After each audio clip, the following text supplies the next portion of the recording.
దేవుడు తన గొప్పవాడు. ప్రార్థిస్తాం.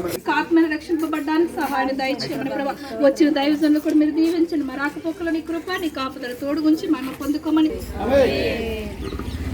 తెలుసుకోండి. అదనమాట. ఎందుకంటే యేసు ప్రభు వారు 3 రోజులు ఉపవాస ప్రార్థన ఇచ్చారు. ఎక్కడ? ధన్యతల కొండ మీద. యేసు ప్రభు వారు 3 రోజులు ఉపవాస ప్రార్థన పెట్టినప్పుడు జనులందరూ కూడా తండోపతండాలుగా వచ్చేసారు. ఎలాగొచ్చారట?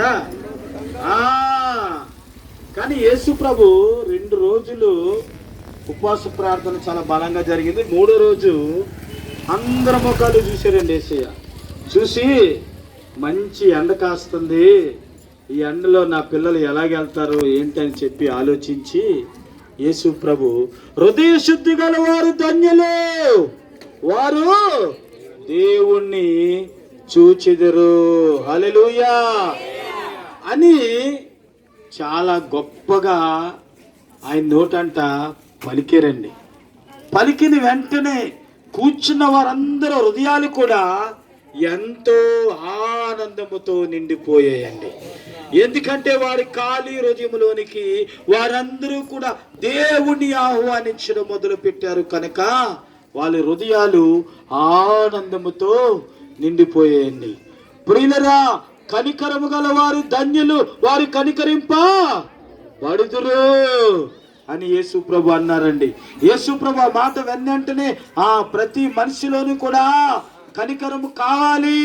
కనికరం మన ఒకల మీద కనికరం పడితే మన మీద దేవుడు కనికరము చూపిస్తాడు అని తెలుసుకున్నారండి. హల్లెలూయా. చూసారు, యేసు ప్రభు వారు సత్యాలు చెప్పారండి, మంచి వాకులు చెప్పారండి. సమాధాన పరచబడువారు ధన్యులు, వారు సమాధాన పరచబడుదురు అని యేసు ప్రభు వారు చెప్పారండి. చెప్పిన వెంటనే వారు అనుకున్నారు, నిజమే, ఒకరి మొక్కలు ఒకరు చూసుకున్నారట. ఎందుకు? నిజమే, ఇంతవరకు కూడా కొన్ని కుటుంబాల్లో సమాధానం లేదండి, కొంతమంది జీవితాల్లో సమాధానం లేదండి. ప్రియులరా, కొంతమందికి సమాధానం లేదు అని యేసు ప్రభు అన్నాడు. ఈరోజు నీకు సమాధానం కావాలి అని యేసయ్య ప్రకటించాడండి. వాళ్ళందరూ కూడా విశ్వాసం ఉంచారండి. యేసు ప్రభు మాటలు విన్నారు. ఈరోజు కండుకర్ల గ్రామస్తులరా, ఈరోజు దేవుడు అందరితో కూడా చెప్పమన్నాడు కనుక మేము చెప్తున్నామండి. ఏంటి అంటే కొంచెం కనికరం ఉండాలండి, కొంచెం సమాధానం ఉండాలండి, కొంచెం హృదయ శుద్ధి ఉండాలండి. ఇవన్నీ కూడా కలిగి ఉంటే జీవితము అనేటువంటిది ముందుకి దేవుడు నడిపిస్తున్నాడండి. నడిపించే దేవుడు ఈరోజు మాట్లాడుతున్యమైనా అది ఎరుకో అయినా అది ఏదైనా కూడా దేవుడు నిన్ను గొప్పగా నడిపిస్తాడు. ఎందుకు అనంటే ఆయన నడిపించేటువంటి దేవుడండి. ఆయన ప్రభు మంచి మాట పలికాడు. ఆదికాండం 1వ అధ్యాయం 3వ వచనం, వెలుగు కమ్మని పలకగా వెలుగు కలిగిందన్నాడండి. ఈరోజు ఆ వెలుగులో మనందరము కూడా జీవిస్తూ ఉన్నామండి. రాత్రులు తక్కువ పని చేస్తారండి.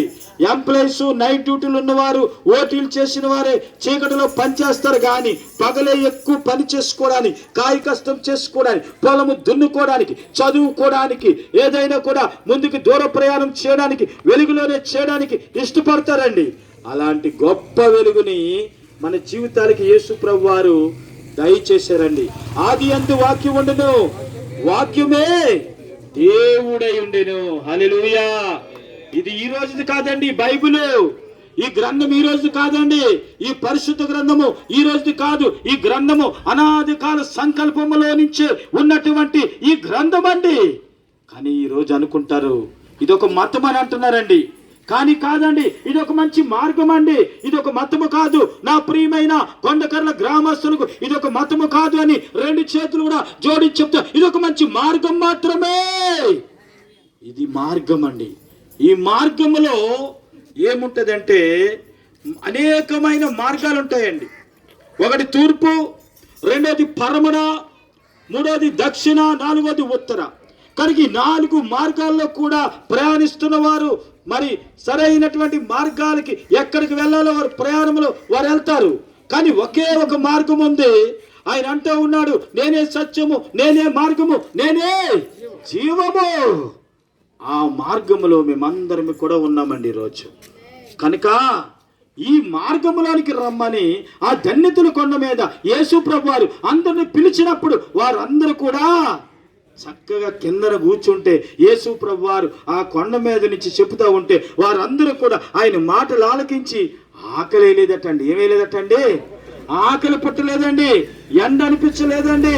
మరొకటి ఏంటంటే వారి జీవితంలో నిజమే ఈ రోజుతో మా జీవితాలు మారిపోయాయని సంతృప్తి కలిగి ఆనందముతో గెంతులు వేయడం, వాళ్ళ హృదయం గెంతులు వేయడం మొదలు పెట్టిందటండి. హల్లెలూయా. వాళ్ళ హృదయం అట గెంతులు వేయడము. ఈరోజు నీ హృదయం గెంతులు వేస్తుందా? ఈరోజు నీ హృదయం గెంతులు వేస్తుందా? ఈరోజు నీ మనసు గెంతులు వేస్తుందా అంటే నిన్ను అడిగితే నువ్వేమంటావో తెలుసా? నిజమేనండి, నా కుమార్తె ఎంతో చదివించానండి, నా కుమార్తెకి ఎంతో పెట్టుబడి పెట్టానండి, సరైన ఉద్యోగం లేదండి, నా కుమారుడికి ఎంతో చదివించానండి, సరైన ఉద్యోగం లేదండి, ఏదో డ్యూటీలు చేసుకుంటూ వస్తున్నాడు కానీ సరైనటువంటి ఆదాయం లేదండి, ఏదో కష్టాలు పడుతున్నామండి, ఇబ్బందులు పడుతున్నామండి అని అంటారండి. ఉదయం వెళ్ళిపోతారండి, కష్టపడి వస్తున్నాడు రాత్రికి, కానీ ఇంట్లో సంతోషం లేదు అని అంటాడు. సంతోషము ఎక్కడ ఉందని, సమాధానం ఎక్కడ నాకు దొరికేనని, సంతోషము ఎక్కడ ఉందని, సమాధానం ఎక్కడ నాకు దొరికేనని, బంధువులను అడిగాను, స్నేహితులను అడిగాను, బంధువులను అడిగాను, స్నేహితులను అడిగాను, ఎన్నెన్నో తిరిగాను, ఎన్నెన్నో దేశాలు తిరిగాను, ఎంతో మంది స్నేహితుల దగ్గర తిరిగాను, ఎంతో మంది బంధువుల దగ్గరికి తిరిగాను, కానీ వాళ్ళ మొఖాలు నా మొఖాలు కన్నా అర్ధానంగా ఉన్నాయి. వాళ్ళ ఇంట్లో సంతోషం లేదు, మా ఇంట్లోనే సంతోషం లేదనుకుంటే ఈ సంతోషం లేనాడు మా ఇంటికి వచ్చాడట నాలనుకున్నారు. ఇప్పుడు సాధు రాల్చుకుంటే బూడిదా.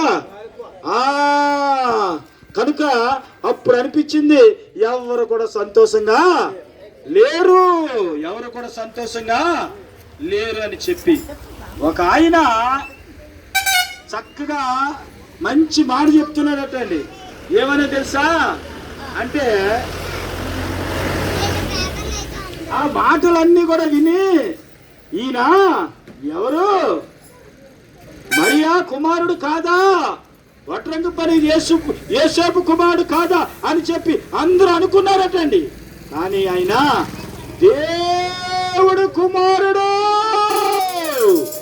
యేసు దేవుడు కుమారుడండి. ఆయన ఆ కుమారుడని యేసు కోసం ఈరోజు మేము ప్రకటిస్తూ ఉన్నామండి. యేసు ప్రభువారు జాలి కలిగిన దేవుడండి, ప్రేమ కలిగిన దేవుడండి, ఆయన ప్రేమించే దేవుడండి. ఎక్కడికి తిరిగినా నాకు సంతోషం లేదు. ఎన్నెన్నో తిరిగాను, ఏవేవో చేశాను, చివరికి అది యేసులోనే నేను కనుక్కున్నాను. ఆయన రెండు చేతులు చాపి నా కుమారుడా రాని నన్ను పిలిచాడు. అందరూ కూడా నువ్వు వద్దనుకుంటున్నారు, నువ్వు నాకు కావాలా, వస్తా